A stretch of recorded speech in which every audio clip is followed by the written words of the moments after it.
नमस्कार and welcome to all of you in global lookout. दोस्तों, ये न्यूज़ यहाँ पर आप लोग देख सकते हैं।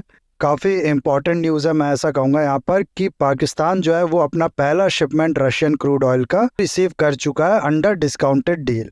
12 जून 2023 यानी कि कल का ये आर्टिकल है अल जजीरा का, और दुनिया भर की जो मीडिया हाउस है आप लोग देखोगे वो इस चीज़ को कवर कर रही है, क्योंकि ये मैं जैसा कि मैंने आप लोग को बताया कि इम्पोर्टेंट न्यूज़ है। एक तरफ जहां वेस्ट कोशिश कर रहा है कि कोई भी रशिया से ऑयल ना खरीदे, रशिया से जो इकोनॉमिक इंगेजमेंट है उसको कम करे, दूसरी तरफ ये धीरे धीरे रशिया जो गेन है इस तरह के वो अचीव करता जा रहा है। इसी साल के अप्रैल के महीने में दोनों कंट्रीज यानी कि पाकिस्तान और रशिया के बीच में इस चीज़ को लेके जो डील है, जो एग्रीमेंट है वो साइन किया गया था, जिसके बाद अब जाके फाइनली ये शिपमेंट आप लोग कह सकते हो रशिया का, ये पाकिस्तान को मिला है। और ये एक तरीके का इस चीज़ को आप लोग कह सकते हो कि ट्रायल शिपमेंट कहा जा रहा है। क्या मतलब है ट्रायल शिपमेंट का, मैं बताता हूँ आप लोग को। दरअसल हुआ क्या है ना कि पाकिस्तान की जो इस समय की क्रेडिबिलिटी है वो बहुत ही ज़्यादा ख़राब हो चुकी है। पास्ट में भी पाकिस्तान जिस तरीके की बातें कह चुका है रशिया से, इसके फ्रेंडशिप कभी बहुत ज़्यादा क्लोज हो जाते हैं, कभी बहुत ज़्यादा इसके खिलाफ हो जाते हैं। बीच में पाकिस्तान ने ये भी कहा था कि हम वेपन्स खरीदेंगे रशिया से, जब इंडिया और यूएसए के जो रिलेशन है वो थोड़े बहुत इंप्रूव होने लगे थे। और यहाँ तक न्यूज़ आई थी, मेरे को याद है उस समय, कि पाकिस्तान जो है वो रशिया से रिक्वेस्ट कर रहा है कि आप इंडिया को वेपन मत भेजो, तभी हम लोग आपसे जो वेपन है वो खरीदेंगे। तो इतना कॉन्फिडेंस, इतना आप लोग कह सकते हो कि बेवकूफ़ी करने में पाकिस्तान को बहुत ज़्यादा महारत हासिल है। जितना वेपन्स इंडिया खरीदता है रशिया से आज भी, चाहे उस टाइम पे भी, उसका मुझे नहीं लगता 10% भी पाकिस्तान खरीदने की हालत में होगा। लेकिन फिर भी इस तरह की रिक्वेस्ट आप लोग कह सकते हो कि ये इसकी जो अंडरस्टैंडिंग है उसको दर्शाती है। उसके बाद फिर ये भी बात आई थी बीच में कि क्योंकि यूएसए से इंडिया के जो रिलेशन है वो इम्प्रूव हो रहे हैं, इसलिए पाकिस्तान रशिया से अपने रिलेशन बहुत ज़्यादा इम्प्रूव करेगा। लेकिन इस तरीके के एक स्टेप फॉरवर्ड फिर एक स्टेप बैकवर्ड, इस तरीके के काम जो पाकिस्तान है वो काफ़ी टाइम से करता आ रहा है। ऊपर से पाकिस्तान की जो इकोनॉमिक हालत है इस समय, जो उसके ऊपर डेप्थ है इतना ज़्यादा, उसको देखते हुए रशिया ने कहा पाकिस्तान के बार बार रिक्वेस्ट करने पे कि पहले एक शिपमेंट जो है ऑयल का वो आप खरीद के दिखाओ, उसकी जो पेमेंट है वो पूरी करके दिखाओ, उसके बाद हम लोग आगे जो ऑयल का सप्लाई है रशिया से पाकिस्तान को वो करेंगे। तो अभी केवल एक कार्गो जो है वो भिजवाया गया है, इसको इसीलिए ट्रायल शिपमेंट कहा जा रहा है। और इसी के बारे में हम लोग डिस्कस करने वाले हैं इस वीडियो में। क्या पाकिस्तान को इससे फ़ायदा होने वाला है, इंडिया का क्या इसमें आप लोग कह सकते हो कि इंडिया का इस पर क्या असर पड़ेगा, ये सब चीज़ प्लस इसके अलावा और भी बहुत कुछ हम लोग देखेंगे इस वीडियो में। बस आपको एंड तक बने रहना है, और अगर वीडियो अच्छा लगे तो लाइक, कमेंट, शेयर, सब्सक्राइब जरूर करना है। पाकिस्तान के जो प्राइम मिनिस्टर हैं शहबाज शरीफ, उनने इसको लेके एक ट्वीट भी किया है। इसमें इन्होंने ये कहा है कि देखो, मैंने अपना जो वादा था, जो मेरा प्रॉमिस था, उसको पूरा कर दिया है। मुझे ये बताते हुए खुशी आ रही है कि रशियन क्रूड ऑयल का पहला कार्गो ये अराइव कर चुका है पाकिस्तान के कराची में। और इसको ये कहते हैं कि ये एक बहुत ही ज़्यादा ट्रांसफॉर्मेटिव दिन है, यानी कि एक बदलाव वाला दिन है, एक कदम है प्रॉस्पेरिटी, इकोनॉमिक ग्रोथ और एनर्जी सिक्योरिटी और अफोर्डेबिलिटी की ओर। ना इस चीज़ को अगर हम लोग पाकिस्तान के जो इनर पॉलिटिक्स है उससे अगर हम लोग देखें, उसके एंगल से अगर हम लोग देखें, तो ये जो इशू है ना रशिया का ऑयल खरीदना पाकिस्तान में, ये काफ़ी टाइम से मेजर कंसर्न बना हुआ है पाकिस्तान के अंदर। आपको याद होगा कि इमरान खान को जो प्राइम मिनिस्टरशिप से हटाया गया था, तो उनने लगातार यही इल्ज़ाम लगाया था कि मैंने रशिया से ऑयल खरीदना चाहा, रशिया से जो डिस्काउंटेड ऑयल है वो मैं चाहता था हमारे लोगों को मिले, इसीलिए मेरे को हटा दिया गया है प्राइम मिनिस्टर पोस्ट से। और अभी की जो गवर्नमेंट है ये ऐसा नहीं चाहती, ये नहीं चाहती कि हमारे लोगों का भला हो। और जिस विदेशी ताकतों के थ्रू ये बनी है, उसी को इमरान खान का कहना था कि ये जो गवर्नमेंट है इस समय की, ये फ़ायदा देगी, बल्कि हमारे लोगों को फ़ायदा नहीं देगी। तो इस चीज़ का आप लोग कह सकते हो इशू बना के काफ़ी ज़्यादा टारगेट किया था इमरान खान ने शहबाज शरीफ की गवर्नमेंट को। इसी चीज़ पे लोग विश्वास भी कर रहे थे पाकिस्तान के, क्योंकि पाकिस्तान में जो तेल का प्राइस है वो लगातार बढ़ते जा रहा था। तो लोग भी ये चीज़ देख रहे थे कि अगर रशिया से ऑयल मिलता है जैसे इंडिया खरीद रहा है, तो ये बढ़ते हुए जो प्राइस है ऑयल के, ये उतने नहीं बढ़ते। और कहीं ना कहीं लोग जो है वो इमरान खान की बातों पे विश्वास कर रहे थे। लेकिन क्योंकि ये जो पहला और शिपमेंट आपको मिल चुका है, पाकिस्तान को मिल चुका है, तो इसके बाद इमरान खान का भी ये जो आर्गूमेंट है ना, ये अगर आप लोग देखो तो बहुत ही ज़्यादा अब उतना मैटर नहीं करेगा। और इसी के चलते चांसेस है कि इमरान खान को अब उतना सपोर्ट भी लोगों का जो है वो धीरे धीरे कम होता हुआ दिखेगा। तो जियो पॉलिटिक्स तो अगर हम लोग छोड़ भी दे थोड़ी देर के लिए, पाकिस्तान का जो इंटरनल पॉलिटिक्स है उसके लिए भी ये जो इशू है ये बहुत ज़्यादा मैटर करती है। और अगर हम लोग इस न्यूज़ को जियो पॉलिटिकल पॉइंट ऑफ व्यू से देखें ना, तो ये कहीं ना कहीं आप लोग देखो तो एक टिल्ट दिखाता है। ये एक जियोपॉलिटिकल टिल्ट दिखाता है। बहुत टाइम से इस तरीके की बातें हो रही है कि रशिया, पाकिस्तान और चाइना, इन तीनों का हो सकता है एक एक्सेस बन जाए, और पाकिस्तान जिसके अभी तक अच्छे रिलेशन हुआ करते थे यूके से, वेस्ट से, बाकी सब कंट्रीज से, उसको ये कन्वर्ट कर सकते हैं और टिल्ट कर सकते हैं ईस्टर्न ब्लॉक में अच्छे रिलेशन के।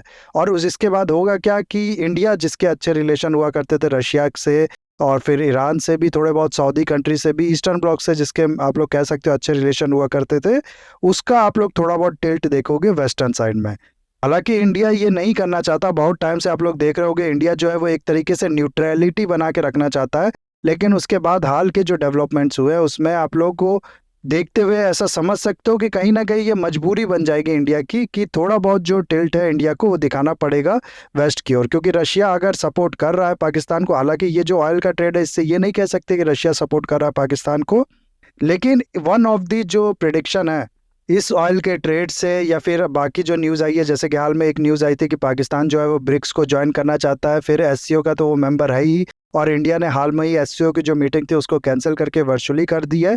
तो इन सब चीज़ों को देखते हुए कहीं ना कहीं ये जो न्यूज़ है, कहीं नहीं कहीं ये जो टिल्ट है ये थोड़ा और आप लोग कह सकते हो कि एक कदम और आगे बढ़ रहा है। खैर ये आगे की बात है, अभी इस पे बात करना ठीक नहीं रहेगा, और इस पे बहुत ज़्यादा श्योरिटी के साथ ये भी नहीं कहा जा सकता है।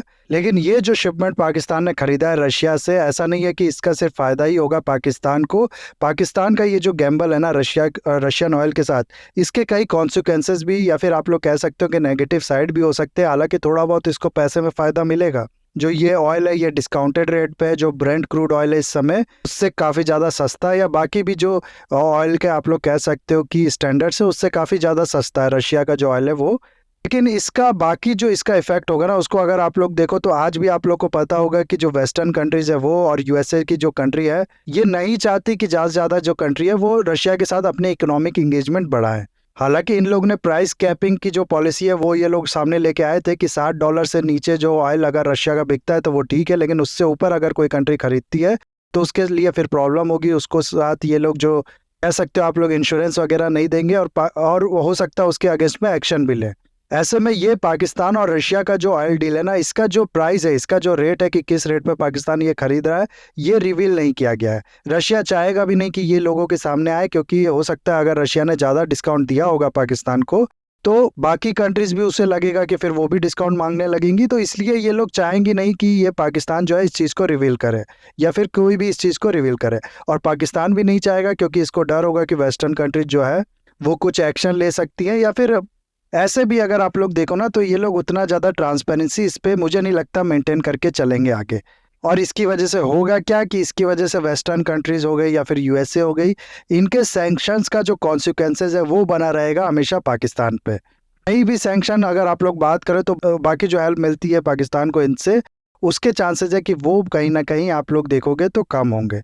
फिर इससे पहले पाकिस्तान जो है वो ऑयल खरीदता था सऊदी अरेबिया या फिर बाकी अरबिक कंट्रीज से। इससे होता क्या था ना कि यहाँ का जो ऑयल है ये आप लोग देख सकते हो, इसका जो डिस्टेंस है ना पाकिस्तान से वो काफ़ी ज़्यादा क्लोज है। वहीं रशिया की अगर हम लोग बात करें तो रशिया का जो सबसे नियरेस्ट पोर्ट है पाकिस्तान से वो आप लोग को मिलेगा 8,000 किलोमीटर का।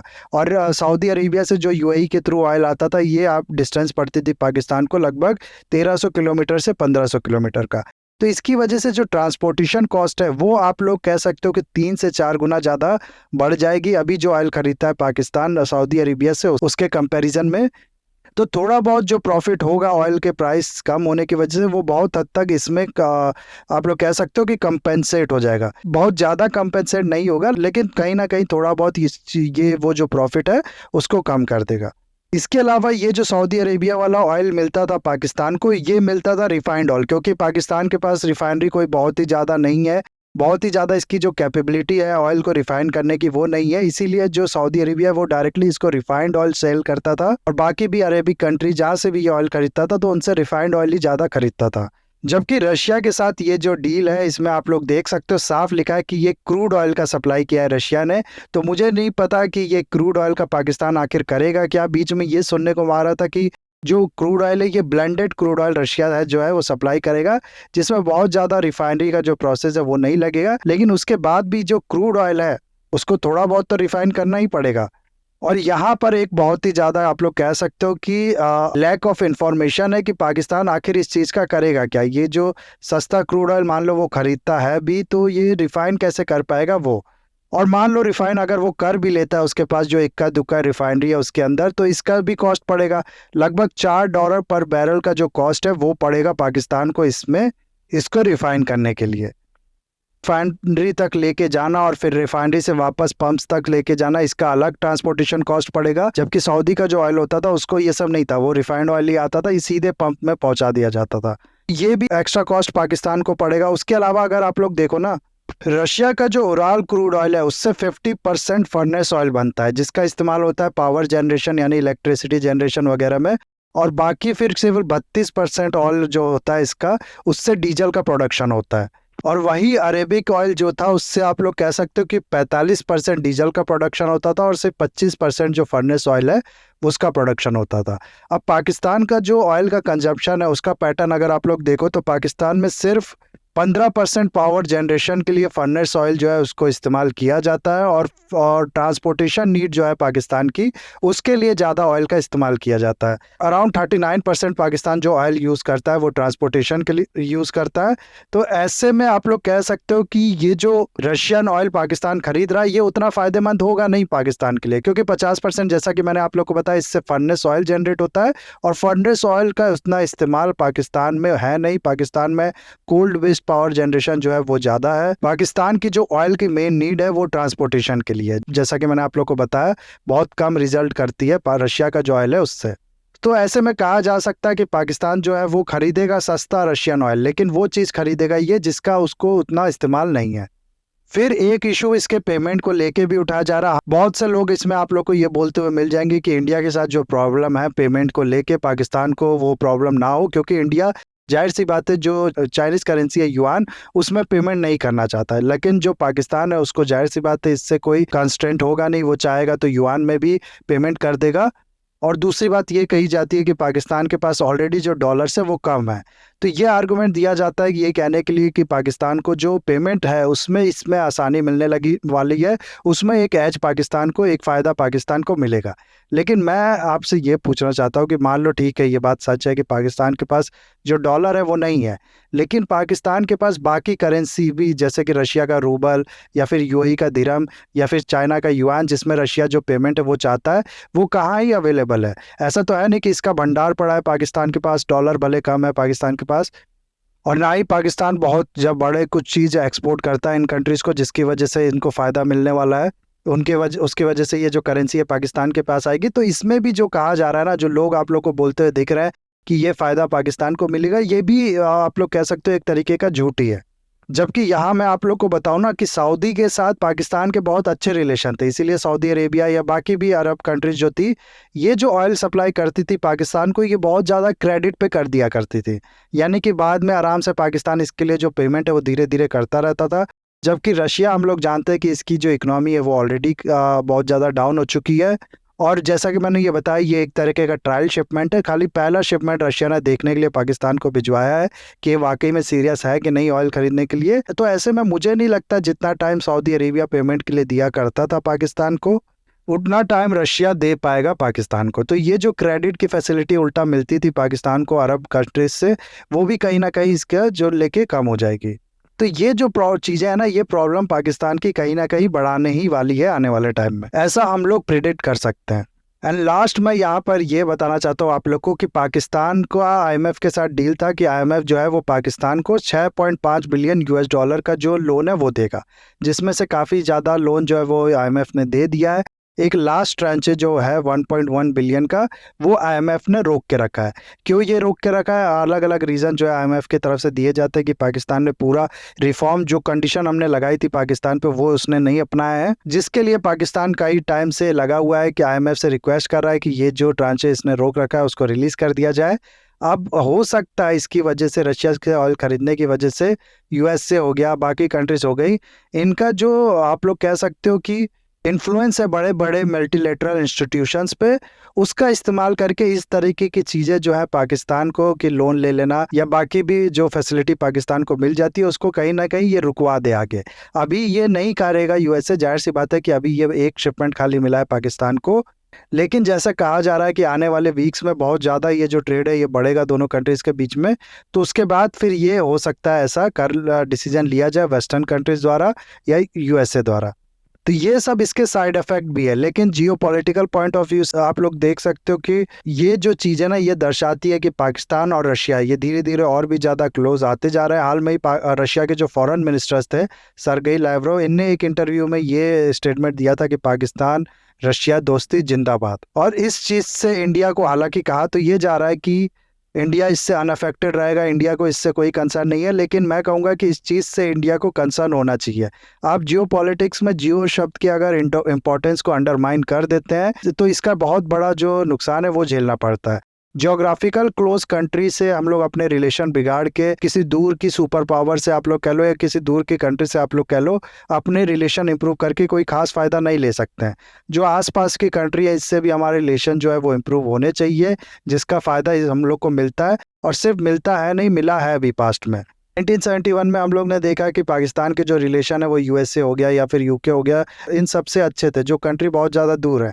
लेकिन ये जो रशिया के साथ रिलेशन थे इंडिया के उस टाइम पे, यूएसएसआर के साथ आप लोग कह सकते हो, ये काफ़ी अच्छे थे, जिसका फ़ायदा इंडिया को मिला। और ये 1971 का वॉर जो था वो पाकिस्तान ने इन सब कंट्रीज़ के हेल्प के बावजूद भी हार का सामना उसको करना पड़ा।